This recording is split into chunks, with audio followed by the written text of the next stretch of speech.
It wasn't as good as Dawn of the Dead, but it was still alright.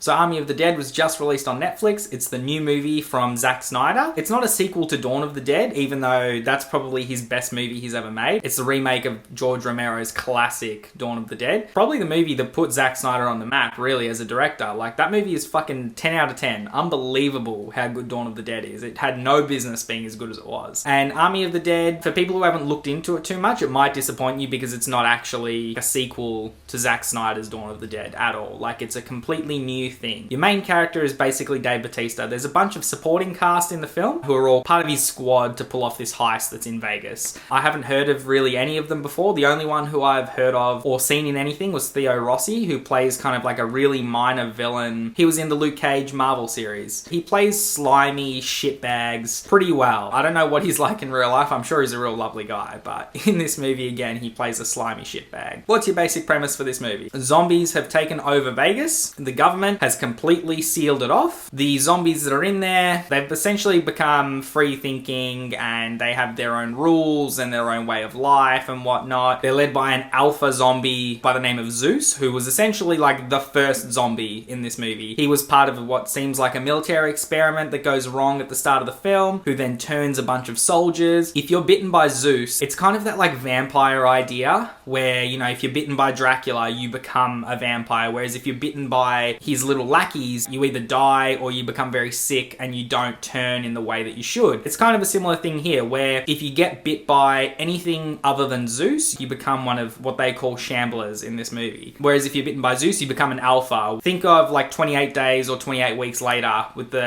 like the people who get infected with the rage virus, how they're super strong, they're super fast. That's what the alphas are like. And then the shamblers are like your normal zombies, like the zombies that everyone knows, the really slow moving ones and whatnot. Batista's character, Scott Ward, he's kind of like down on his luck. He's an ex-military man. He's flipping burgers at a place. Hiroyuki Sanada's character comes in, who plays this guy called Tanaka. He says to him, look, you know, there's this vault down in Vegas under the hotel. $200 million are in there. It's all yours and you can divvy it up how you want. I want you to go and get it. So now we've got our heist movie. They've got to go into Vegas, which is cordoned off, try and get the money and try and get out alive. In the meantime, Scott's trying to sort of rekindle his relationship with his daughter, who's Kate. I wouldn't say the weakest character in this movie, but she's the one that everybody seems to fucking hate. And I really hated her too. Like, there's something about writing a character this obnoxious and this stone-headed that will piss off your audience, you know? And she's a main character. She's an important character in this film. And they basically just make her this whiny, stuck-up, stubborn as fuck character who defies logic, disagrees with everything that is put forward in front of her, and you're just kind of like, look, this is not a game. Like, this thing that these people are going to go and do is not a game. You can't just fuck around. You can't just, you know, put yourself or them in danger. And she constantly does that. Like, yes, I understand that she's got a role, like she's trying to save a particular person that's in there, but she has no military training. The people who have the military training are there, which is, you know, her dad, Scott, and a bunch of other people. Stick with them and let them try and help you get what you need done, rather than just fucking fluffing it all up in the air.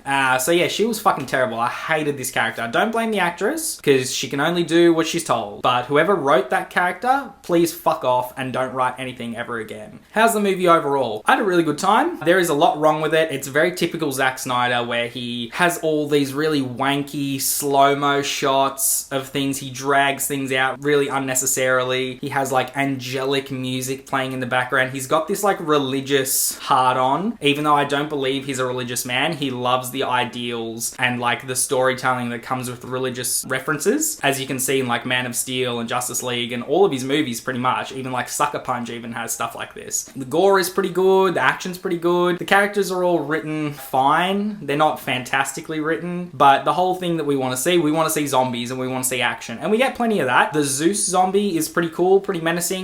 His queen is also pretty cool in here. There's a zombie tiger in here, one of Siegfried and Roy's Fucking white Bengal tigers has become a zombie. There's a zombie horse. Yeah, overall this movie for me, I think it's probably going to be about a 6 out of 10. I did enjoy myself, but like I said, there is a lot wrong with it. And if you don't like Zack Snyder's type of filmmaking, you're probably going to sit here and go, this is fucking wanky. Really fucking wanky. It's nowhere near as good as Dawn of the Dead, so don't expect it to be anywhere near that level. Like, if you loved his movie Dawn of the Dead, you might like this, but for me, it's nowhere near. Like, that movie is top tier, this is mid-grade, just above the mid-grade. Bautista was fine, of course. Bautista was good. What else is there to say really about this movie? Probably worth a watch. I would say give it a go if you've got Netflix, which pretty much fucking all of us do. It's not going to cost you anything, just 2.5 hours of your time, but you will get what I mean by this movie feeling like it should be 2 hours as opposed to 2.5 hours. The plot still moves along. There's a lot of filler, a little bit of woke jokes, a little bit of stupid jokes, which is fine. Like, I appreciate movies that are stupid and fun and action. That's what this is supposed to be. But I feel like Zack Snyder is not the type of director for stupid fun action, because he is kind of up his own ass a little bit sometimes, which I can really enjoy. Like, I do appreciate directors who really love themselves and really like to make art, you know, make art. But when you've got a zombie action heist movie, like a stupid dumb popcorn flick, you just gotta tone down the wankiness a little bit. Just tone it down a little bit and you'll be fine. So yeah, guys, overall, 6 out of 10. Give it a go, I reckon. If you like zombie movies, if you like Bautista, chuck it on. If you like Zack Snyder, you might like it. And then yeah, until next time, guys, have a good one. I'll see ya.